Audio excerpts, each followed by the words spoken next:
Hello there, I'm John Stofflet, and the purpose of this interview is helping you find purpose in your life. And I can't think of anyone better to do that than Dr. Christine Whelan, who is a professor, the Purpose Professor. That's her title at Emory University, and a fellow at the Center for Healthy Minds at the University of Wisconsin-Madison. She teaches classes on happiness. I wish they had those when I went to UW and well-being, and guides corporations, nonprofits, and startups as they build purpose-focused tools and co-creates internal metrics of meaningful success with executives and their teams.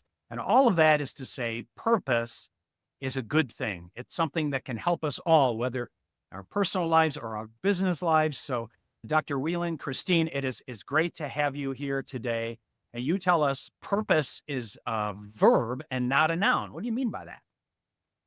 Well, thank you so much, John. I'm so excited to be part of the UWEBC conference. And when I say purpose is a verb, not a noun, it's really this clarion call that purpose doesn't have to be this scary thing that's out there. We can demystify it and put it into action in our everyday lives by embracing what I like to think of as a purpose mindset, where we use our gifts, what we're good at, in keeping with our values, so doing the things that we care about, to make a positive impact on the ideas, the people, the causes, the communities that we care about most.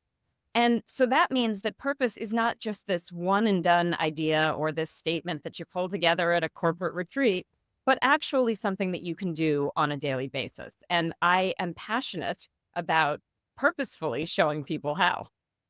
We want people to come on October 1st to hear your full keynote speech at the UWEBC annual conference. But what are a couple of ways in the meantime people could work on developing this purpose mindset? So I think about purpose really in terms of something that you can do on a daily basis rather than something that is out there, an amorphous sort of thing. So think about what you can do today where you can do something that matters to you and actually give yourself credit when you get it done. These kinds of small steps approaches really add up over time. So in my talk, I will give people a daily purpose statement exercise that they can put into practice in their everyday lives. Because my motto very much comes from Seneca, not for school, but for life we learn. So yes, I'm a professor, but I'm really passionate about translating all of this incredible academic research into stuff we can use in our everyday lives. I love that motto, and we could all learn from it. And I think corporate America is also learning that, we start with ourselves and finding purpose, but talk a little bit, if you would, about how helping others find their purpose. Maybe they're our colleagues or someone we supervise. How important is that, and how do we do it? For leadership of organizations and of teams, figuring out what your purpose is and then leading by example is incredibly important. But then it's not something that you just do on your own. It's something that actually can be lived in the workplace, in the corporate ethos. So thinking about purpose as a guiding light, but not always in an abstract sense, in a concrete sense. So for example, if you value honesty, well, let that show not only in the things that you do, but highlight the colleagues that you are working with when they are doing something that is intellectually honest, that is something that they are really proud of. And so giving kudos when you see people using their gifts in keeping with their values, that is one great way to do it. Another great way to do it is to really incorporate purpose into those annual reviews, in the conversations that you have with your team.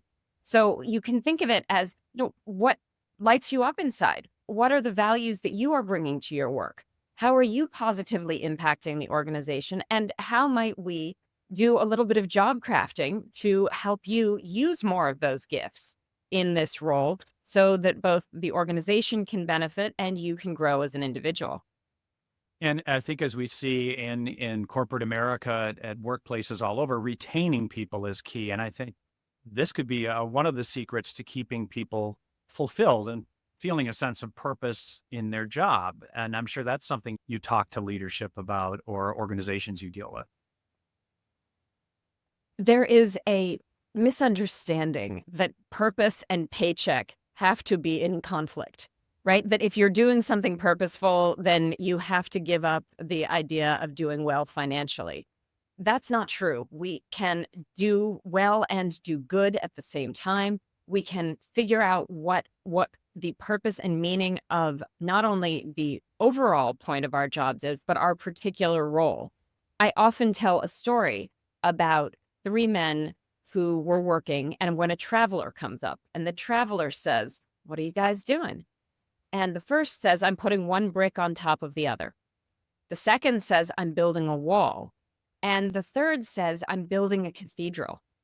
And in the job search literature, we often talk about it as the first has a job, the second has a career, and the third person has a calling or a larger purpose. And of course, we want to be that third person who sees the larger why behind what they're doing. But the secret is they're all actually doing what the first guy is doing as well, putting one brick on top of the other day by day. And so breaking things down into small steps where you can see the impact of your work on a daily basis and remind yourself that you are doing purposeful work, that's the kind of stuff that really keeps people engaged in their jobs and wanting to come back to continue to build that larger why. What a great metaphor, a great parable there. And I've heard you also say we have to be honest with ourselves too. We're not perfect, and that people have two stories. And briefly tell us about that. What do you mean by that? And why is it important to kind of embrace both stories of who we are? We all have a story of success, and that's the story that we mostly want to show to the world, all of our wins, our fabulous resume. We also have a story of our anxieties and our fears, of our failures, of the things that didn't go well. And the more we try to push those fears and anxieties under the rug, the more we try to outrun those monsters that are scary to us. Well, we're wasting energy on doing that sort of thing when really we could be embracing the fact that we are whole people. We have two stories, and the supposed failures are honestly ways that we have strengthened ourselves. There's a beautiful poem that ends the concept that mountains do not rise without earthquakes. And I love that concept because all of us have been through earthquakes in our lives. And the idea that we can rise stronger and majestic, really with a growth mindset, is something that comes from this idea of using your gifts in keeping with your values to make a positive impact on this world that we care so much about. You should write a pop song. Oh, I love it. So, yes, I am a professor. Yes, I am a mom of five. But my secret is that if you come on October 1st to the conference, there's a treat. We're going to rock out to a pop song never before heard that everyone, I think, will get up on their feet and dance to. I'm sure they will. And I think there's no better way to find purpose than through you. I know that's your motto in life. You're on the journey of purpose, and you hope people will join you. And we hope they'll join you and us at the UWEBC annual conference, October 1st. Go to the website for more information on how to register. Dr. Christine Whelan, it's so great to talk to you. I really look forward to speaking with you more. I have a lot more questions to ask you in October, but in the meantime, thanks so much for carving out some time for us. I look forward to it. Look forward to seeing all of you. And thank you so much, John, to be continued. Thank you. We'll see you then.